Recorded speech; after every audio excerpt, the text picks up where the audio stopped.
Namaste friends, happy Diwali. Today I would like to explain a little bit about the ancient texts, the Vedas. I'll try to keep it as simple as possible. This is a very famous quote by Robert Oppenheimer. He said that access to Vedas is the greatest privilege this century may claim over all previous centuries. There are similar quotes on Vedas by famous psychologist Carl Jung, right from all the scientists like Albert Einstein and a lot of poets, bankers, royal family members all have quoted Vedas in their quotes. But we'll try to understand why it is so. What's so special about Vedas? To begin with, I would like to offer my gratitude to all my gurus who have helped me in the journey to understand Vedas. I offer my gratitude to all of them. The Vedas are nothing but sonic wave codes. They were heard from the sky. They were not human made or they are not written by any humans. They were just heard from the sky, from some extra territory to the earth, and a lot of our sages or intellectuals, they have written this down. The Vedas were initially one book, but then as the eras or the yugas passed on, it was divided into one book was divided into two, then three, and now it's in four. The four books of Vedas are Rig Veda, Yajur Veda, Sama Veda, and Athar Veda. Rig means praise. Rig Veda, it introduced 5 nature elements: earth, air, water, ether, fire. Yajur Veda introduced lot of rituals and practices for these 5 nature elements. Every karma that we are doing daily, knowingly or unknowingly, these are like rituals to these elements. Samaveda, Sama is song. So Samaveda introduced sound, music. Sound means balance, language, which creates such music, which helps bring balance to ourselves. Atharveda introduced order and practicality of human life. It consists of spells, charms, and magical formulae. The Vedas are therefore called Ashruti because they were heard. They were heard from the sky. For last 1,000 years, these texts were passed orally. We will know why these are passed orally. Even if somebody reads these books, they're not able to understand by reading. They definitely need a guru who can explain to them orally what the text actually mean. So that's why there is a lot of importance given to guru and explaining orally as well. And each of these Vedas, the 4 Vedas, are again divided into 4 different parts like Samhitas, Brahmanikas, Aryanikas, Upanishads, and so on.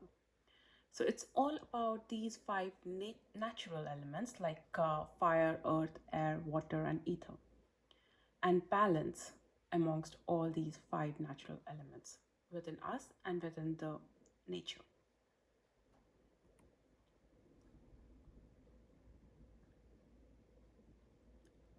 Vedas introduced a concept called as Brahman. Brahman is nothing but highest universal principle. It's the ultimate reality in the universe. It should not be confused by the term Brahma, who is like the god, or Brahmana, like a text in the Vedas, or Brahmanism, or Brahmin. So Brahman is a concept which is like the ultimate reality, the truth of the universe. It is said that everything is Brahman, and we are, or our soul is like a drop in the big ocean. The ocean is Brahman, and we, our soul, is like a drop of the ocean.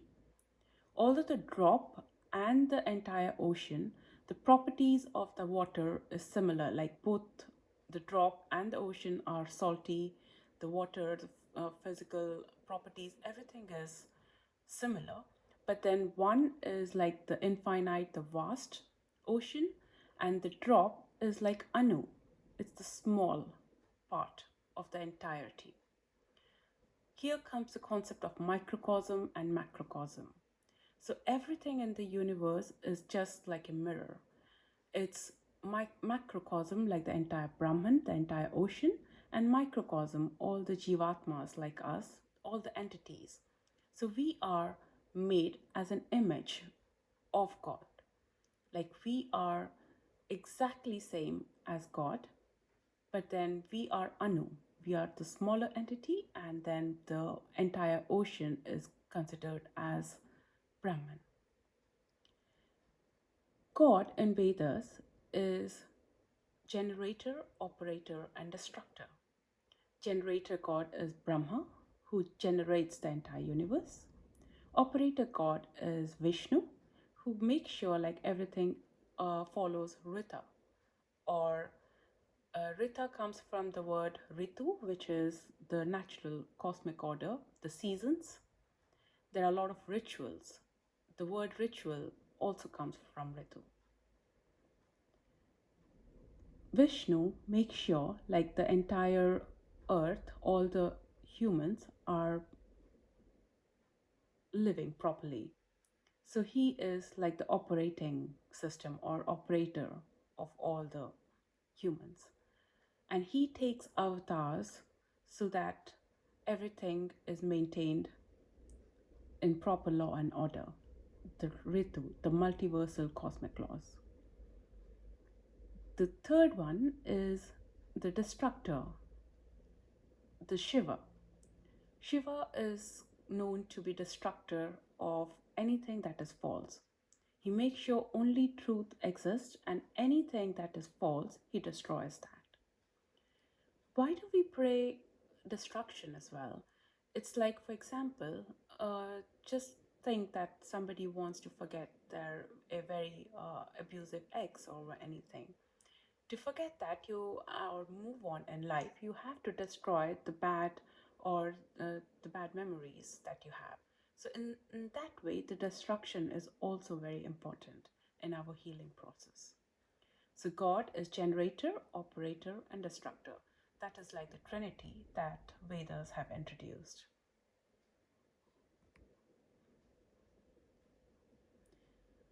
Vedas say like three things are eternal: Brahman, Jiva, and Maya. Brahma is the ultimate reality. Jiva or is like an entity, like any animal, any human being, everything, everybody has a soul. That is called as Jivatma. And the third thing which is eternal is Maya. Maya loosely can be termed as illusion, but it is more than illusion. It is like a matrix which exists everywhere, and thus it is constantly changing, and it is spiritually unreal, but then it appears to be real. Vedas introduce the term like reincarnation, like there is death, birth, rebirth, and again death. So this cycle of birth and rebirth keeps on happening. And it is said that when we take a new birth, what happens is our jivatma, our soul is there, and with that, there is a tiny God particle which is called as Paramatma. It is like Brahman, even that is there within our heart. So the analogy given is like two birds who are looking at each other, and they are in our heart. So within us, we have our own soul, Jivatma, as well as Paramatma, which is the God particle, Brahman. They both look at each other. We ourselves are doing a lot of karmas every second. Like every thought we have, it is counted as a karma. The Jivatma does the karma, but Paramatma, he does not do anything. He just sees or watches whatever the Jivatma karma is happening. He just notes all these karmas, and then it gives us the results of these karmas in this birth or next birth. So it keeps on going. So whatever we experience is the result of our own karmic results. Vedas introduced the term three body doctrine, which is each of us have got three bodies: causal, subtle, and physical. Any living body has got Stula, Sukshma, and Karana. In English is causal, subtle, and physical body. When we die, only the physical body is left in this material world. The causal and subtle body, they go into the next physical body for the rebirth. These three bodies live in 5 different layers called as 5 koshas. So it's like if you guys have seen like the Russian dolls, like one doll within each in it, it's like that. So our body is not just the physical body that we see. There are various other bodies living in our body. Upon that, only the physical body is left here. Everything else goes to the next body. The causal and subtle body, they have got, they cannot take anything material from this world to the next body, but they can take the spiritual knowledge that we have gathered in this birth and the previous birth to the next body. That is called as sanskaras. So whenever a child is born, it is bringing its sanskaras or the spiritual knowledge that it has gathered from the previous births to the new birth. Although because of Maya we forget everything, but as life experiences are provided to us, we slowly try to remember whatever we have experienced or gathered as sanskaras, the spiritual knowledge, and on top of that, we can create or understand new spiritual knowledge. So that bucket of knowledge or sanskaras keep on expanding in each birth, and we can take only these spiritual knowledge into the next birth. Everything physical, like our physical body, relatives, the money that we have gathered, anything physical cannot be taken to the next birth. It is left in this birth upon death.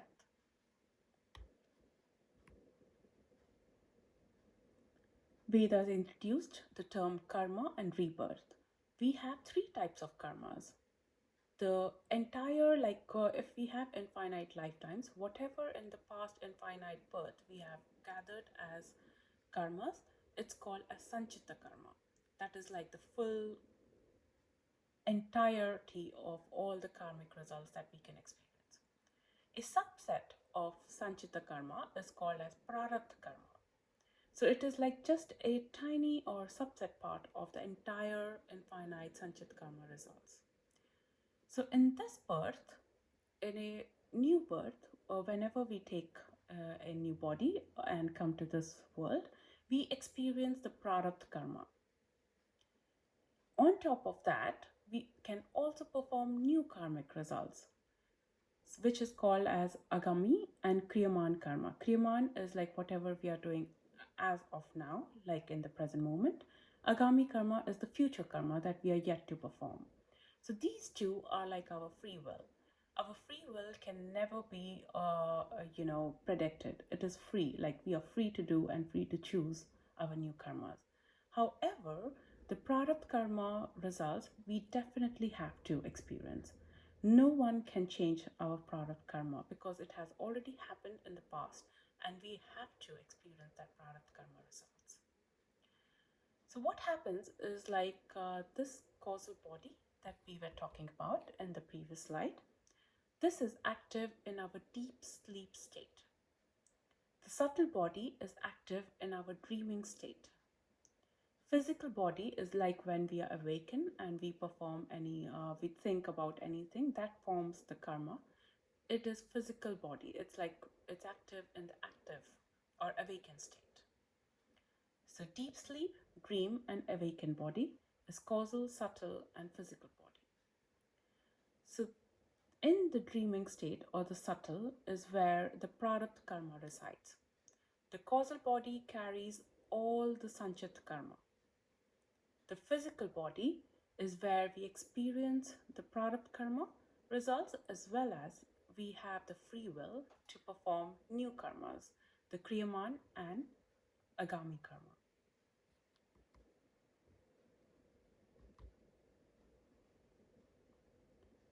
So just imagine when a baby is born, if someone is taking a picture of the sky at that particular moment, that picture becomes the astrological birth chart of that baby. So it is nothing but like a screenshot of the sky when a baby is born. In the Vedas, the earth is said to be bhugol, that is, it's a circle. A circle always has 360 degrees. These 360 degrees are again divided into 12 zodiac of 30 degrees. Each zodiac sign is divided into nakshatras. So in total, we currently have 27 nakshatras. Each nakshatra has got 4 padas or 4 divisions again. So 27 into 4, 108 divisions. If you see on the picture on the right, top right, you would see like a snake-like wave pattern. That pattern is called as ecliptic. That is where our sun goes in the sky. So entire picture is nothing but the 88 constellations in total. But in those constellations, if you see, sun is only passing through these 12 zodiac, that line in the middle. So if you see Aries, Taurus, Gemini, Cancer, so that is the ecliptic path.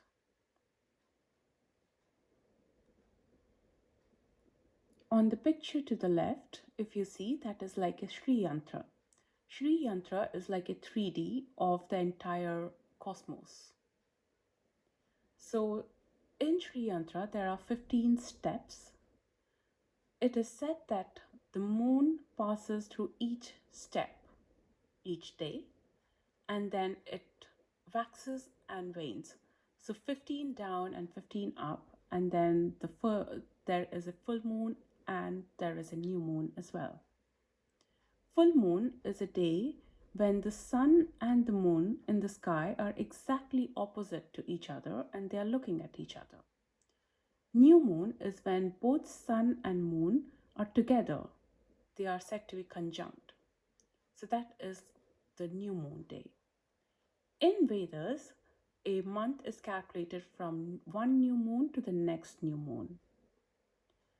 So you see how the ecliptic, the sun is passing through these 12 zodiac, as well as within these movements, it also is like opposite to the moon. And there are days on new moon day when the sun and the moon are conjunct in the sky. So that pattern is Sri Yantra. There's also a concept called as archetype. So as we know, like the earth is bhugol, a circle with 360 degrees. A circle has got various arcs and it has got all the angles. The angles and the arc, the 30 degrees angles, which the 12 30 degrees angles form the entire 360 degrees, the entire bhugol. The arcs and the angles, when we study those two arc angles together and these wave serpentine pattern, that entire thing is called as Jyotishya. It's the study of light.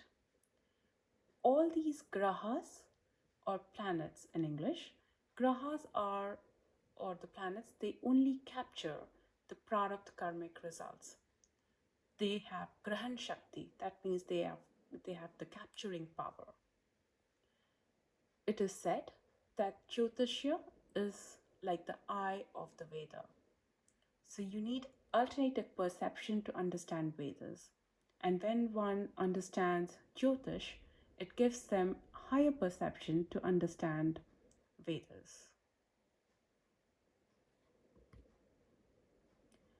The entire Veda is formed on concepts like fractal, vortex, golden ratio. It is mentioned in Mahamrityunjaya mantra. In Mahamrityunjaya mantra, there is a concept about a cucumber. If you see that kind of cucumber, when it falls from the tree, it forms certain pattern in which when it falls, all the seeds rotate in a particular mathematical pattern. That is fractal, vortex, and golden ratio mathematics. Fractal is like certain kind of pattern that keeps on repeating. It is a form to see the infinity. An example will be if you see the leaves of the fern, The tiny leaf, the pattern of the tiny leaf is exactly same for the entire leaf. So it's called fractal. The same pattern keeps on repeating. It is said that God is like the macrocosm, the biggest fractal, and we are similar, or we have been made as an image of the God, like in a tiny fractal. We are Anu. So the fractal is the Fibonacci series. If you see the Egyptian pyramids, all the Mount Meru triangles, everything explains Fibonacci sequences. So if you see the triangle there in the middle, if you see 1 and we put 1 and 1 here, we add both of them, so we put 2, and then we just put the 1 and 1 on side. If you keeps on carrying it, you will get the fractal patterns. Golden ratio phi is nothing but any Fibonacci number more than 8. When you divide any consecutive Fibonacci numbers, that ratio is called as golden ratio. So everything in the universe tries to achieve these golden ratio. And anything where any leaf, any individual, any entity, if they have achieved golden ratio, that means they have a higher possibility of living or in a higher evolutionary state. They will live for longer. Like if you see these fern leaves, they have achieved closer to phi or golden ratio in their leaf patterns, so they are there for here forever. If we see snow, if we see water droplets, everything forms a particular Fibonacci pattern. And if you see the bagel or donut type structure there, it is called a toroidal structure. It has got mathematics of both fractal and vortex. Vortex is like certain numbers that keep on repeating. It's like 1 plus 1, 2, 2 plus 2, 4, 4 plus 4, 8, 8 plus 8, 16. So 6 plus 1 is 7, and 7 plus 7, 14, 4 plus 1, 5, and 5 plus 5, 10. So 1 plus 0 is 1 again. So these patterns like 1, 2, 4, 8, 7, and 5, those numbers keep on repeating. And only 6, 9, and 3, they are not repeating. So when these patterns are formed, it's called the vortex, like it forms like a spiral kind of motion. So everything in the universe, our soul and our circumstances, everything is fractal. It does not repeat like our life circumstances, does not repeat like circular motion. It repeats like a fractal. It has got this particular pattern. So our prarabdha karma is our fractal and our vortex. And as soon as we understand all of this, we have the ability to choose the correct fractal outcome. So our particular birth chart here, it only explains what product results that we have. We can have like many, like each and every house of these 12 zodiac signs or our astrological birth chart. It has the capability of giving us many fractal outcomes. We have to choose the right fractal outcome. That is the free will that we have got. Each of these arcs and angles, each of these zodiac, each of these nakshatra, each of these grahas have got their own mythological stories. When we understand these stories, we are able to add all these archetypes, or archetypes as in all these stories, all these archetypes of all these grahas to these stories, and then we can understand what fractal outcome each of these houses in our astrological birth chart can provide us. And once we have both the negative and the positive outcome that is possible for a particular scenario, we have the free will to choose for ourselves. We have higher perception to choose the positive outcome, and then we can choose our own path.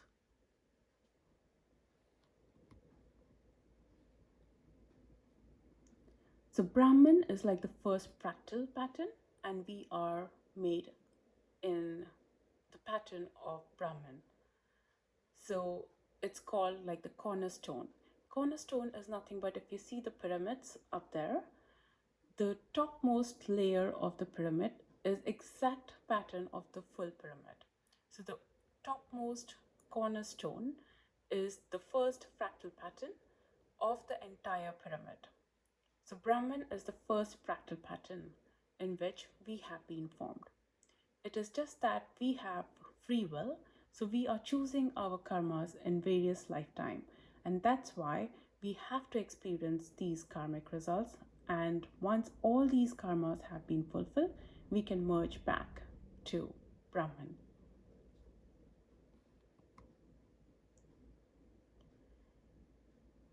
There is this beautiful story about Samudra, which is churning of the ocean. Once what happened was, like in this Milky Way, in this ocean, both the Devas and the Asuras wanted to churn the ocean so that they can have the nectar of immortality. So this happened during the Kurma avatar. Kurma is the tortoise. So if you see, there is a tortoise in between. The mountain, or the Mount Meru, was in between, on top of that tortoise. There was this snake, Anant Shesh. This infinite snake was held by both Devas and Asuras at one side. The Devas took the head side of the snake or the serpent, and the Asuras took the tail side. And then they started churning this ocean, this Milky Way. And with this churning, what happened was a lot of things came about. Like we had a special horse, there was Kamdhenu cow, there were various other elephants, various ratnas, everything came out of these ocean. It is said that these all have come from extraterrestrial to this territory, our earth plane. And then came a lot of poison out of this. And Shiva, the destructor god, he drank the poison first. He has the power to drink the poison, and then he held the poison in his throat or in his neck. That is why he is called as Neelkantha, or one with blue neck. After all these scenarios, what happened was, like the nectar of immortality, Amrit, came out. So both Devas and Asuras, they wanted to drink this nectar of immortality, and then they sat on their other side. Vishnu, the god, the preserver god, he was very clever. He took the form of Mohini avatar, like a lady, and he started first charming everyone, and then he's in the form of Mohini, the lady avatar, he started giving the nectar of immortality to the Devas first. So he was trying to deceive all the Asuras, and he was trying to finish off these nectar of immortality with first the Devas. But one of the Asura, he got the gist of all of this, and he himself tried to deceive everyone, and he deceived himself like a Deva, and he sat in the line of Devatas. So if you see the picture towards the left, the rightmost left, in there you will see that Asura, his name was Swarpanu. He is taking, he's in the line of the Devatas, and he is taking this nectar of immortality. But then sun and moon, they figure out that this is like Asura in disguise, and they inform Mohini, Vishnu avatar. So Mohini takes out his chakra, and then it splits the Asura into two. So from that day, the head part is called as Rahu and the tail part is called as Ketu. So both Rahu and Ketu, they earn to meet each other because it's like one body after all. But then because they had the nectar of immortality, they both can die. So both the tail part and the head part, they always remain 180 degrees opposite in any of the birth charts.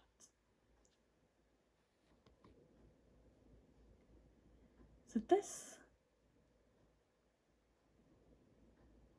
diagram on the top, it's of Ouroboros. So this is, and on the entire earth you will find like a snake is eating its own tail. That is nothing but the Rahu and Ketu. So within us, like because that happened in the causal or the macrocosm and we are microcosm. So as above, so below.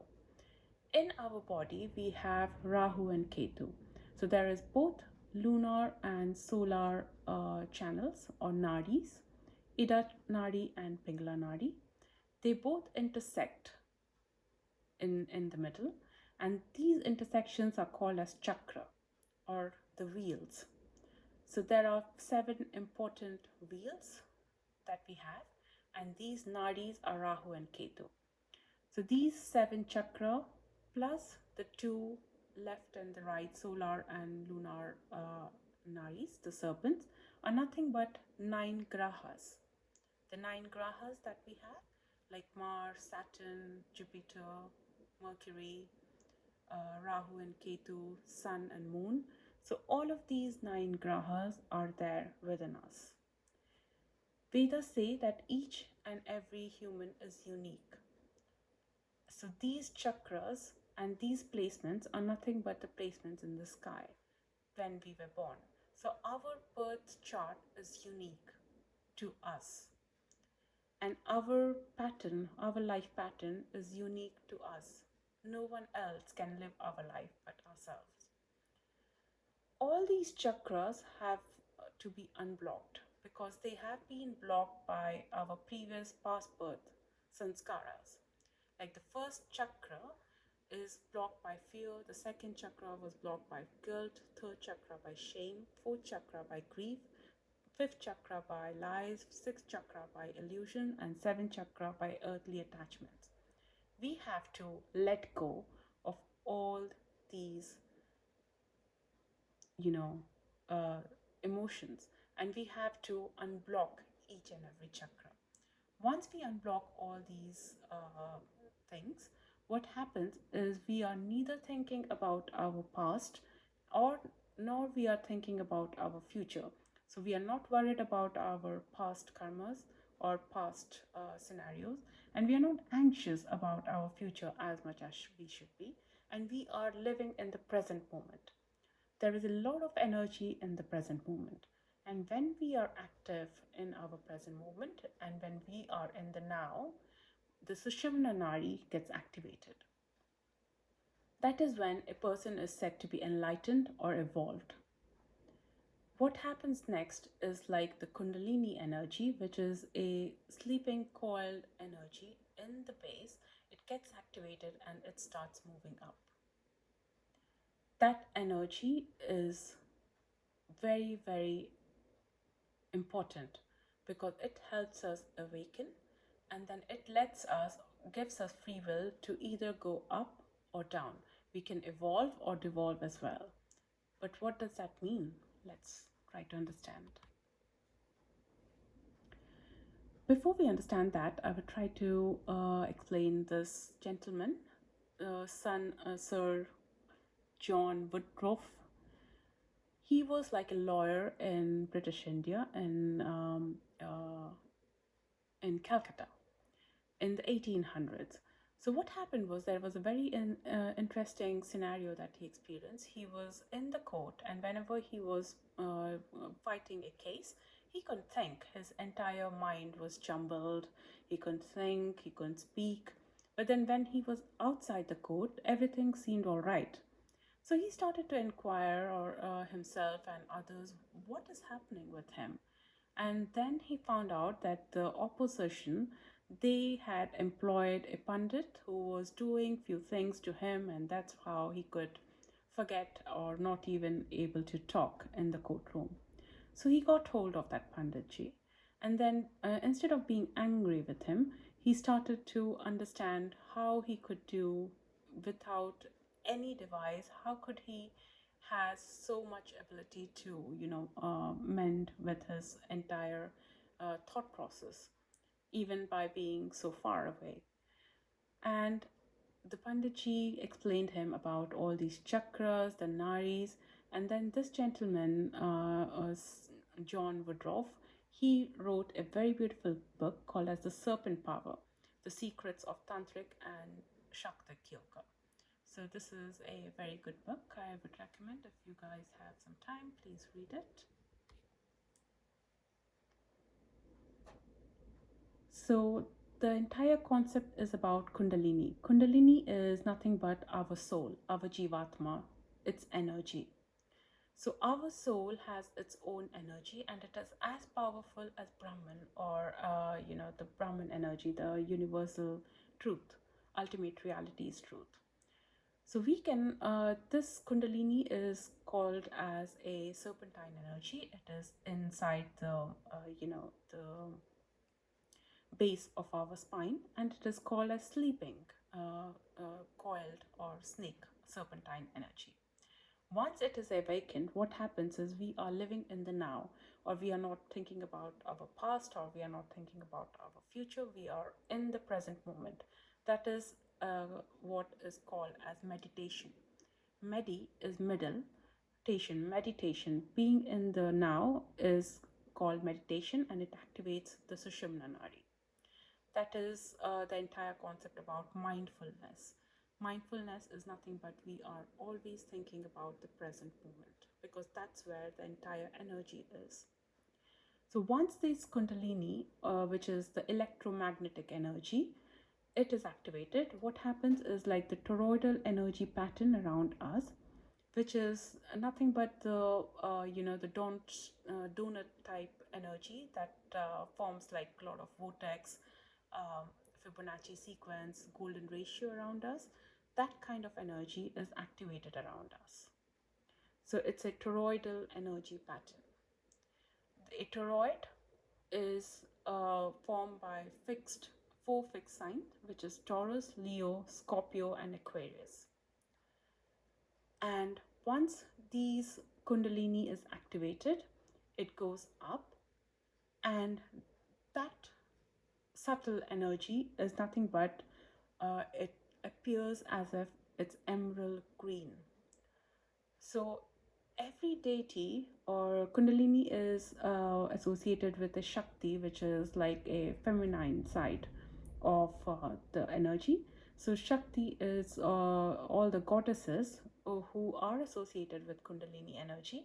They are depicted as green, with a green parrot in their iconography.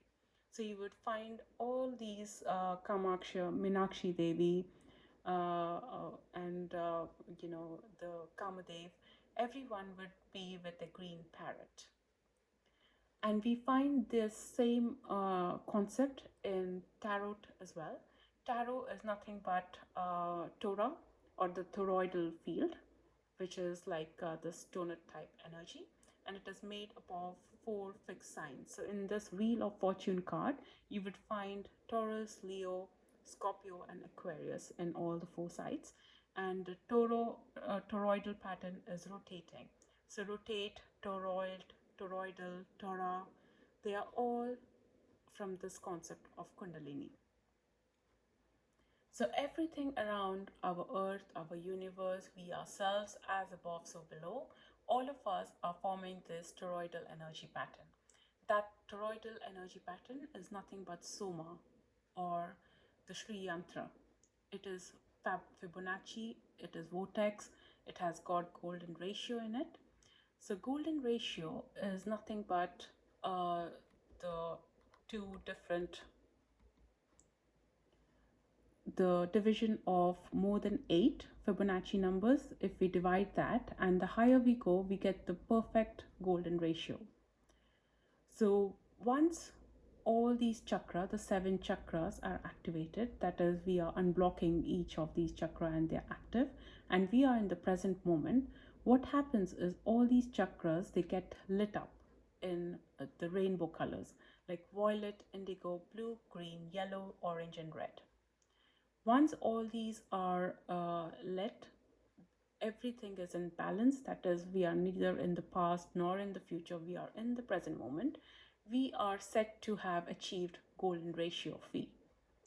So physics is nothing but cutting off these golden ratios. So when we are studying these golden ratio, it's called as physics. Chemistry comes from the word cheme, which is nothing but the ancient Egypt was called as chemer, and chemical is alchemy.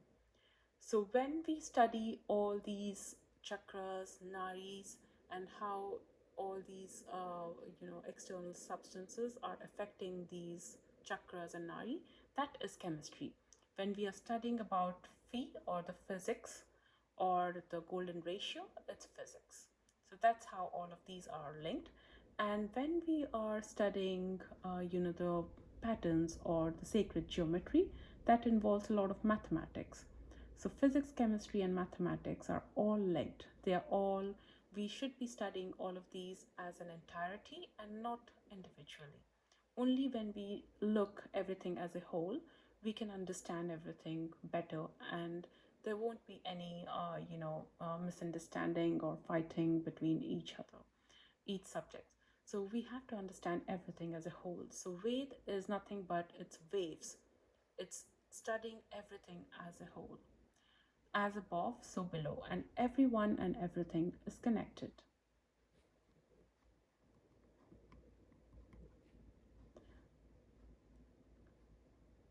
So we have also a concept called as lok, or various planes of existence.